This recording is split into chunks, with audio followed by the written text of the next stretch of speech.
Good morning. Welcome to Honors Geometry 3.3, Proving Lines Parallel. In this section we will talk about different ways that we can prove that lines are parallel. Alright, now we're just going to continue what I said in class yesterday. I knew that I had it written down somewhere, I just didn't know where. Here it is. With parallel lines and angles, it's like layers of onion. The deeper you get, the more you want to cry. You know, the first layer is, can you recognize what angle pairs they are? Okay, and then if you know that the lines are parallel, what can you say about angle pairs? And the third layer, can you prove that the lines are parallel? Alright, let's get to our first four ways to prove that lines are parallel. Okay, the first way is called the corresponding angle postulate.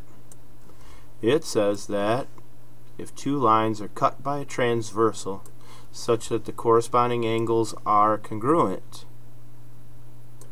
then the lines are parallel. That would be the corresponding angle converse. A lot like the corresponding angle postulate, but it's the converse. The hypothesis and the conclusion have been switched.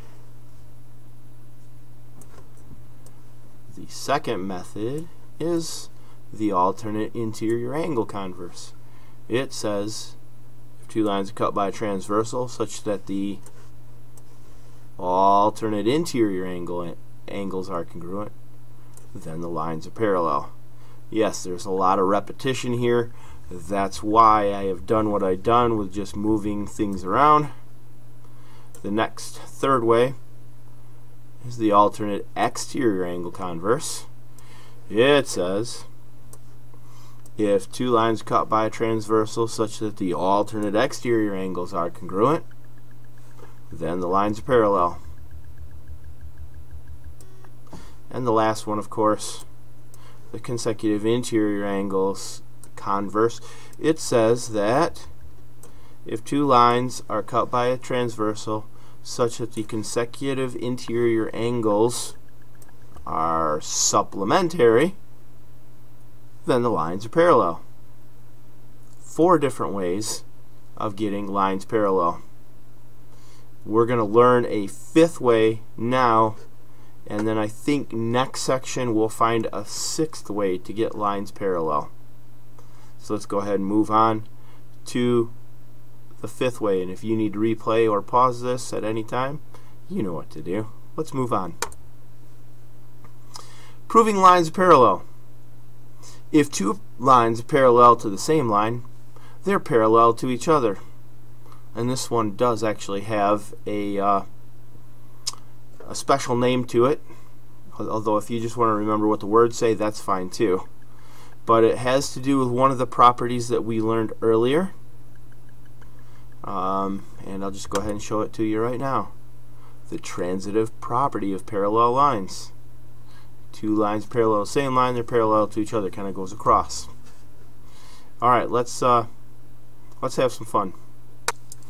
Alright, here we go.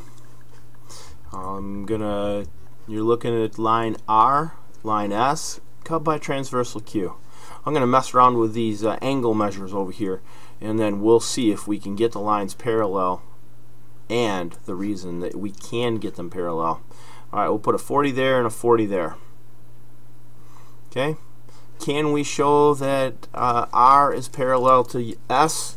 Absolutely. Right now we can say that R is parallel to S because, well, why? That's right, because of the corresponding angle converse. Two lines cut by a transversal, the corresponding angles are congruent to each other, therefore the lines are parallel. Alright, let's try this right here. Can we get R parallel to S? No, I don't think we can, because those are just vertical angles right there, and we don't have any kind of theorem that talks about vertical angles at all. So no, I don't think we can do that. Alright, let's try here and here. Can we get line R parallel to line S? Well, what kind of angles are those? That's right, they're alternate exterior angles. So R is parallel to S because the alternate exterior angle theorem. R is parallel to S because of the alternate exterior angle converse. Good. Alright. Sorry about my writing, chicken scratchings. I still haven't figured out this slate completely how to do it. Okay. Let's move things around again. How about there? Are the lines parallel? Oh yeah. The alternate exterior angle converse. What? No. Thought I'd trick you on that one. It's the corresponding angle converse is why they're parallel. Alright, let's grab this thing right here. Are the lines R and S parallel? You betcha. Because of the consecutive interior angle converse. Since these two consecutive interiors are supplementary, the lines are parallel. How about if I move the 140 to right there? Is R parallel to S?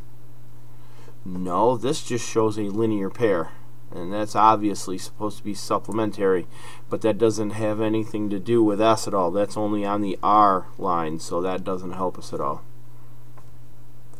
Okay, let's see here.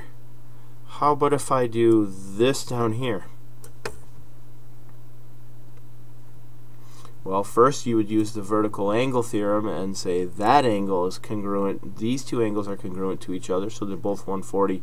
Then you would use the consecutive interior angle converse and say, yes, lines R and S are parallel. Okay, how about if I did that right there? Well, actually, you could show that R is parallel to S using a linear pair postulate to get the measure of that to be 140, and the linear pair postulate to get this consecutive interior angle to be 40, and then you could use the consecutive interior angle converse to get the lines parallel. Actually, when I was growing up, when I was your age, we called these same side exteriors, and we learned a theorem that said if the same side exterior angles are supplementary, the lines are parallel. And then we called these angles same side interior angles. So that was just something extra that we learned. Alright, let's get a little bit more complicated here. I'm going to put some extra lines and transversals in, and then we're going to see if we can get any lines parallel at all. Alright, here we go. First thing that I'd like to do is grab my red pen just for a second, and I want to do this. Put an arrow there, put an arrow there, and then I want to put 2 arrows on C, and I also want to put 2 arrows on B. So this tells you that B and C are parallel to each other, given, and you're also given that A is parallel to B. You should be able to give me another set of parallel lines.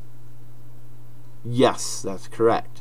You should be able to give me that A is parallel to C using the transitive property of 11, no, not 11, parallel lines. Yep.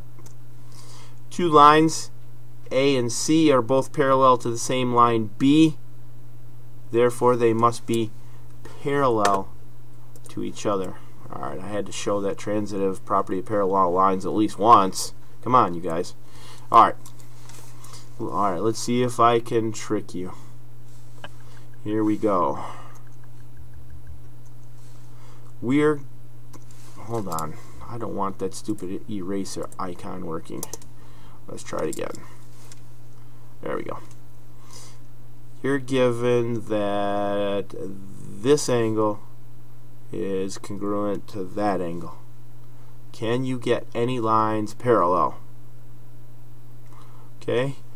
You want to ignore B and C and just look at A as a transversal. You got two lines, M and N, cut by transversal A. So you should be able to get M parallel to N using, come on, that's right, the corresponding angle converse, because those are corresponding angles. Alright, let's try this angle and that angle. First of all, we want to ignore what I just did there. You want to ignore C, that has nothing to do with it, and N has nothing to do with it. Those are just distractors here. What's the transversal? That's right, M. And the two lines A and B, those are alternate exteriors. So A is parallel to B using the alternate exterior angle converse. Alright, let's try one more. I'm having fun with this. I don't know if you guys are. We'll make this angle congruent to that angle. Alright.